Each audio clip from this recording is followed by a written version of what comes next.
So aren't we finished living paycheck to paycheck? Are we still doing that? Are we not done with getting our paychecks, spending it on bills, and having a little bit left over for movie night, and then having to wait for our next paycheck to do anything? Are we not tired of this lifestyle yet? Are we still okay with it? Are we just settling into being average? I think it's time that we built a financial strategy that works. And we come up with a system that we can actually use and stop living paycheck to paycheck. Or even if you have a business, stop living invoice to invoice. It really isn't any different. Let's talk about how we can change our financial trajectory and how we can increase our financial wealth. All income levels apply here. If you're making a lot of money, the strategies I'm going to give you are going to help you make more, or have a strategy to invest wisely and create more income for yourself. All right, let's get into it.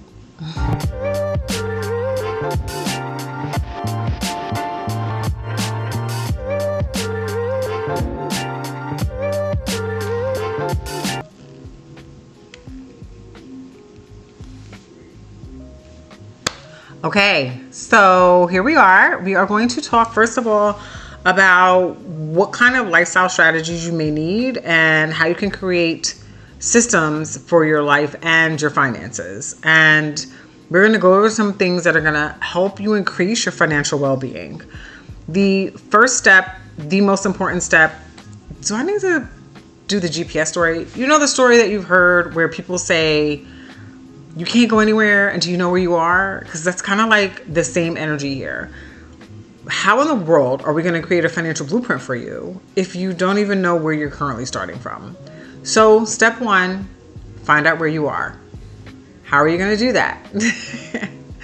You're going to do one of two things. The first thing you can do is get your 3 months of spending by pulling out your bank statements, pulling out your credit card statements, and looking at your last 3 months of spending and getting an average and doing a spreadsheet and creating something for you to look at that says, this is how I spent my money in the last 30 days.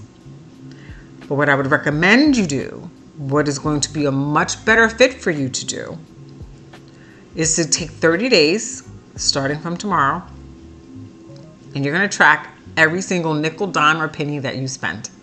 You're going to write it down. You're going to keep the receipts. You're going to put it on your phone. You're going to create a spreadsheet, or if you need to get an app, I would do this spreadsheet because I just love that Google spreadsheets are in the cloud. I can take it with me and check it anywhere on my phone, any phone, on my computer, on my laptop, on my tablet. And I can also share information there or change it. If you have an app that works and you're not scared of the app going out of business, then use an app. But you need to take the next 30 days and log everything. If you give $1 to a homeless person, make sure you write it down and track it. If you are lending money to a friend that you don't normally lend money to, you're going to track it. If you're going on vacation this month, but this is not something that's a part of your day-to-day, write it down. The reason why this is what I recommend you do and why it's extremely important is the first thing is that it's going to show your discipline. If you can't do this over the next 30 days, how are you going to do anything else I'm about to tell you? If you don't have discipline, none of these strategies are going to matter. If you don't have structure, if you don't have the ability to have a routine, then this is going to be very difficult for the rest of the steps. So it's really important to do these next 30 days. The reason why I say track everything, even things that are not normal, we need to include that because it happened to you and it's a part of your life. And even if it never happens again, better for you to be prepared than to have to say no. All right. Step 2, determine what your current budget is. So now that we've tracked over the last 30 days or we've taken the average from the last 3 months, we are going to now look at what our actual budget is. We're going to create another spreadsheet and I'm going to, if I can make the templates and put them on this link below, I will give them to you to use for yourself as a starting point. and obviously adjust it to whatever works for you.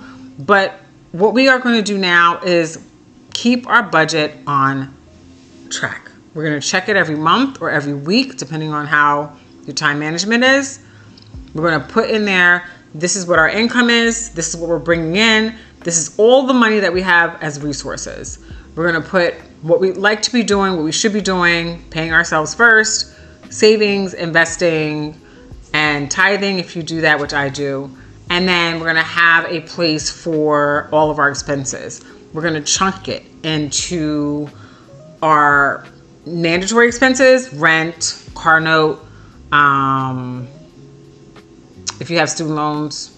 And then we're going to put it in flexible expenses. So things that could change and fluctuate, like the utility bills, gas, which isn't really a bill, but it's a requirement. And then we're going to put our extra items that we have a lot more control over, like groceries and date nights. So you're going to have 3 different categories. You're going to section your stuff off, and you're going to make sure that you have everything written on there that you need to. And every single month, we're going to use this before we start spending, and until we get into the habits and understand our financial blueprint. We're going to use this to say, all right, I just got paid, and let me divide up my money now. You're not going to pay your bills and then sit down and look at it, because first of all, it'll be too late. And second of all, you will have all your strategies going out the window. One thing that is really important that I really need you to add in here are the things that you actually enjoy and like doing. If you like to travel, you're going to create a little bit of a travel budget, even if it's $50 a month. If you like to go shopping, we're going to create a shopping budget, even if it's $50 a month. We're going to do that, and then maybe once a quarter, we'll go shopping instead of going shopping every time we get our paychecks. And then we'll buy the things that we really, really want, and that'll also give us time to process how we're spending. Do we spend off emotion? Are we spending on stuff we really need or absolutely must have in our closets? Because that's the only thing we should be spending money on. All right. So that leads me into step 3. Decide where you want to go. We're going to lock in on our lifestyle goals, and we're going to make a decision on what that's going to look like. You know, this channel is about going on a journey to luxury. So, by the way, if you haven't subscribed or liked, please do that now. I'll wait. Going on a journey to luxury includes lifestyle. It includes our mental and physical health. It includes community, where we live at, where we raise our kids, where we go to work, where we create businesses. It includes our businesses and our careers. It includes our relationships, friends, family, coworkers. And it includes ourselves, self-care, beauty, and of course, fashion. And when I say lifestyle, I can't leave out travel. So it includes all of these things. We did a video on figuring out your new style, how you want to look, how you want to dress, how you want to wear your hair, your makeup. We did not do a video on lifestyle yet. We will. But I think it's important for you to kind of zone in on what kind of things you want to do in your life. There are lots of people who don't really care about traveling. So that doesn't need to be a part of your goals, your future. There's people that want to live in a cute little house in a nice little suburb, and there's people who want to live in a big mansion in a beautiful neighborhood. People who want to live in a city, in a condo. I need you to kind of zone in on the idea, and you don't have to get specific here, but a generalized area of the direction you want to go in. And then that'll help us determine what kind of strategies we need to take in order to get to those goals. So now that we've determined our goals, we're going to make a decision. Are we fine where we are now? We're just tired of penny pinching. So then what we need to do is earn extra income. Or we don't really want to have another job because we actually like our current lifestyle. Then we need to see about decreasing some expenses. If you want to grow where you are, I want to go from where I'm at to a bigger house, to more travel, to more fashion, to more fun, to more of a lifestyle, you're definitely going to have to do both. You're going to have to decrease your current expenses, and that's going to be temporary. And then you're going to increase your income. That's going to be more permanent. So the strategies are going to be a little different depending on where you want to go. And if you want me to break this down, I can do another video on exactly when and where and how you would want to do that. But just to keep this kind of short and sweet, one of the things that you're going to need to know is am I getting an extra job where I have to physically work, meaning you're cutting into your time? That's going to be temporary. We're never going to do that long term. Or am I decreasing expenses so that I can save for a big thing, and then after I get the thing, I can go back to my regular lifestyle? You need to determine that. Step 4, you're going to make a plan. We're going to make a plan that shows us what we're doing. We're adjusting in our lifestyle, our expenses. We're determining how, which I kind of just brushed on. Are we getting a side hustle where we have to physically take the time? Or are we going to start a business? Are we going to get another job? Are we going to get a raise at our current job? Are we going to ask for more money at our current job? What are we going to do to achieve those goals? We're going to set up our goals, and we're going to put them in our planners. Whole nother video, setting up goals. But we're going to set our goals based on our goal setting video out. That's another video.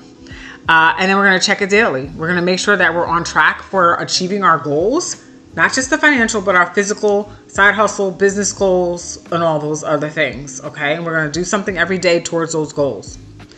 Step 6, we're going to make sure that we're taking that action. So I just said it, but I'm going to make it an actual step because it's very important that you take action on whatever goals you have, or all of this is absolutely pointless. Then step 7, we're going to make sure that we create a spiritual and emotional connection to our goals. We're going to stop unconsciously self-sabotaging. Now, this is a little bit trickier, and if I can find some videos, I'm very big on this, I will link them in the description so that you can have a blueprint or a starting point. If you've never gotten clear on your emotional connection to your finances, if you've never established a relationship with money, this is going to be very important. You're going to want to do some of the things you've probably never done. It's going to feel weird, uncomfortable, and stupid, but I implore you, please do it, because otherwise our energy and the way we think about money, the way we think about life is going to constantly sabotage our journey. Whenever we get money, especially a little extra, that bonus check, your tax return, and you don't have a goal or a plan, or you have a financial blueprint that you already have that's low, or your financial thermometer is low, you are going to think, okay, great, I got this extra couple thousand, I'm going to go on a vacation, I'm going to buy myself that Lysol bag. And what's going to happen is the universe is going to say, no, that's too much money for you. This is not where you're comfortable. So, I'll take it. Don't worry about it. I'm going to flatten your tires, and you're going to have to go buy new tires. All 4. Or you're going to have an emergency, and you're going to have to pay for it out of pocket. So we need to make sure our emotional and mental connection to our finances and our goals gets cleared up. And we need to work on this daily. Every single day, we need to be having the work that is required. That may be mirroring, that may be scripting, that may be visualizing, meditating, journaling. You're going to find what works best for you. You can do all of them. I do. And in that part of your journey, you're going to create this space where the person or the lifestyle you want to have is going to become normalized for you in your head and in your feelings. And then when it does, it'll be much easier.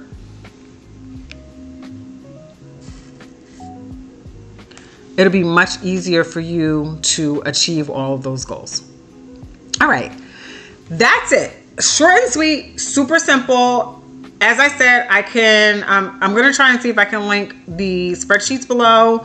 If you want me to do a video on how to use the spreadsheets or how to create them on your own, if you're not able to use the ones that I share with you, please leave a comment below and let me know. Yes, I want access to a tutorial on how to use these spreadsheets or how to make my own spreadsheet, and I will gladly do a video for that.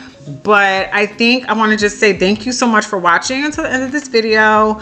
And if you haven't already, as I mentioned earlier, please make sure to join us on this journey to luxury.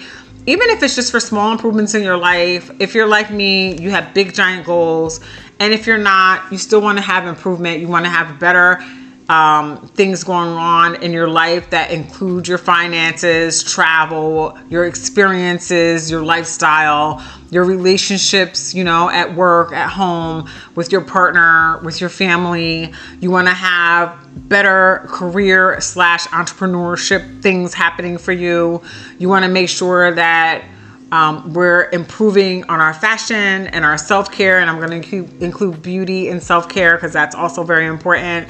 And we want to make sure that our communities and our lifestyle are also taken care of. Nobody wants to have all this great life and we have to live in communities we don't really want to live in, because these are the only communities that are nice and well taken care of, or that have beautiful things in and around them. So that's it for today. Let's say peace out. And thanks again for watching. Talk to you soon. Bye.